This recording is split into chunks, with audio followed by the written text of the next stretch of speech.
I pulled the door open, and the sound of hundreds of singing birds swept away the shouts of my parents. The parakeets flew out, and I felt as if I were floating in a rainbow. They swirled around me, their feathers grazing my face, chest, shoulders, and arms. I wanted to float away with them. I could hear them whispering to me as they darted by. I lifted my arms and stood on the tips of my toes, wondering if I was about to fly.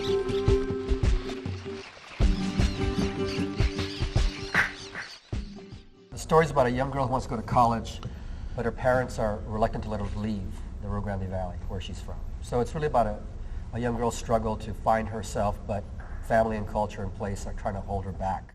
At the time, I was working at Garcia High School. I was a teacher there, and I saw a lot of the students were having problems with their parents, especially the girls. And so I began to write a short story based on my experiences there.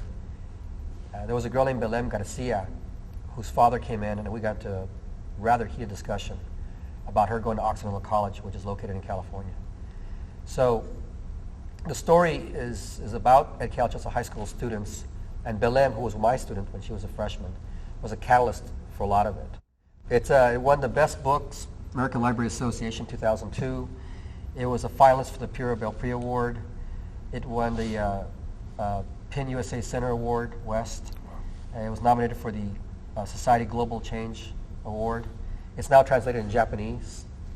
Wow, really? Yeah, it's done quite well. One of my earliest memories is of setting free more than 300 parakeets. See, it was my 5th birthday, and my parents had thrown me a party at my Tia Mona Garza's house. See, she had made me a dress. She even bought me matching shoes and a hat.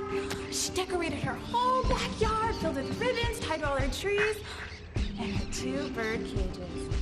See, one bird cage was filled with hundreds of parakeets. It was like 8 feet high and 10 feet across, just covered in chicken wire, with holes so small that I could barely fit my little finger through them. Now the other bird cage held Tia Mona's favorite possession. It was a green and red parrot named Pájaro.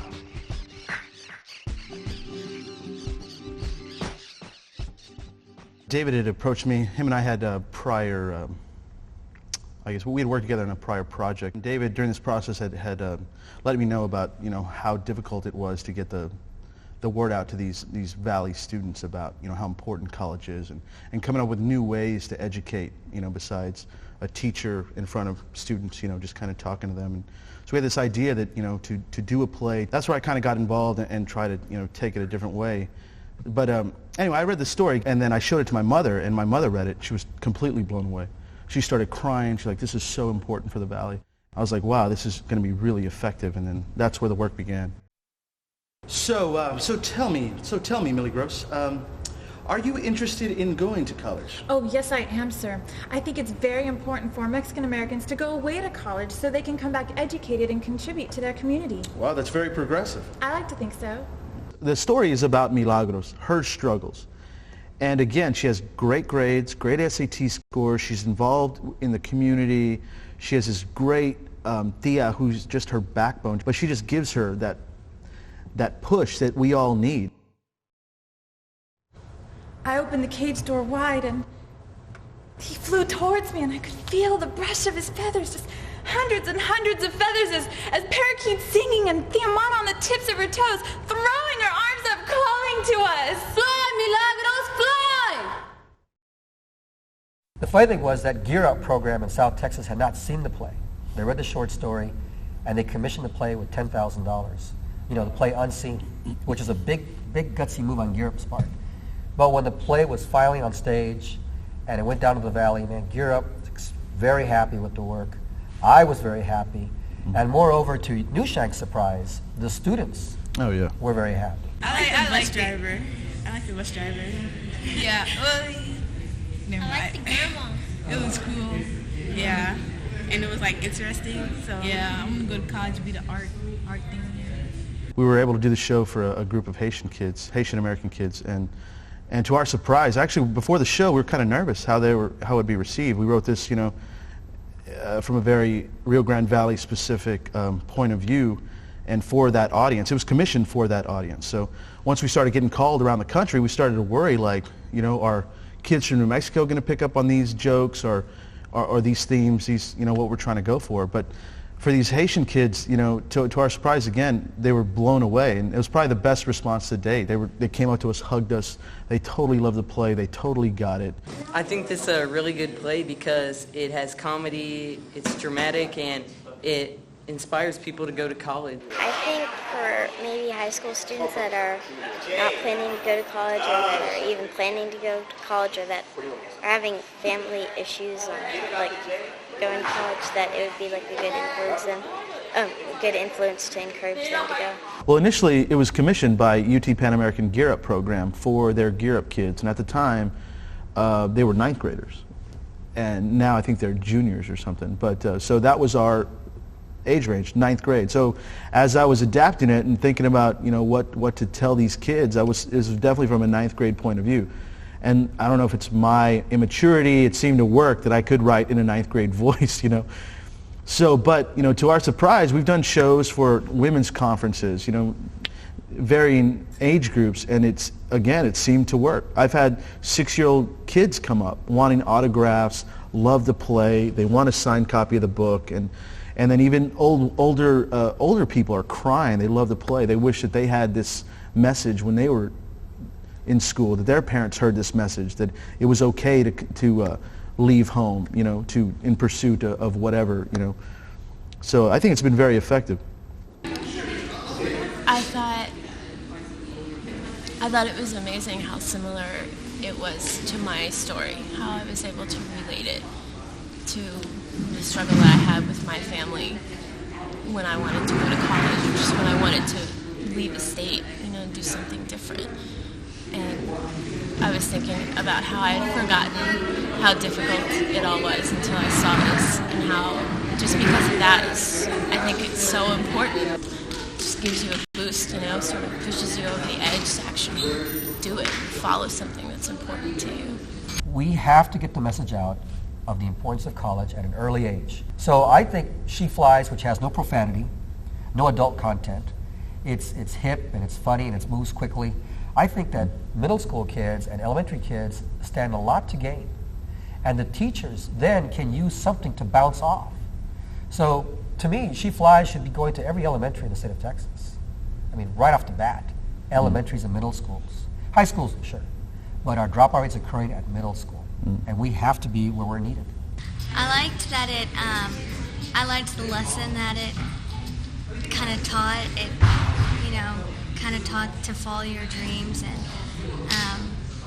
to not hold back and really do what you feel is right and not what other people want you to do.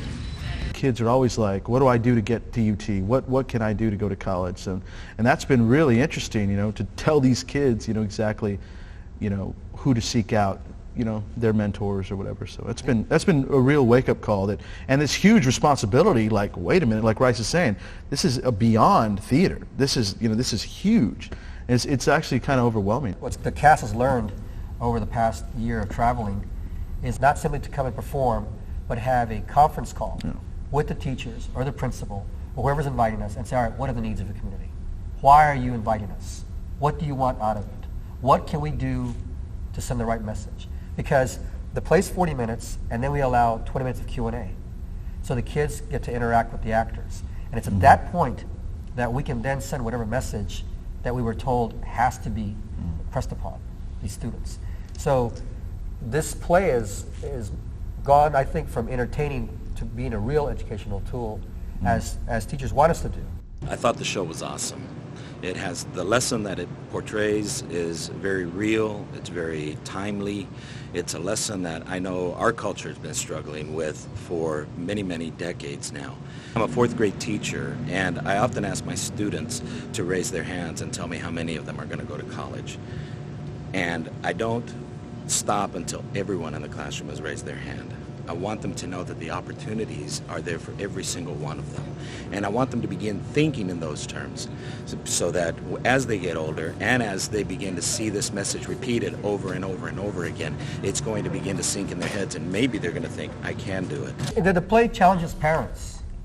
You know, one case in particular, we're at San Benito High School at this parental involvement conference, and they do a good job of bringing the community out. And we've done their conference 2 times now. And the first time we did it, we just, it's 10 a.m., we're tired, we're from out of town, we go do the show. And after the show, we have this 20-minute Q&A, these parents begin to just pop up. And they are crying, and it was so overwhelming.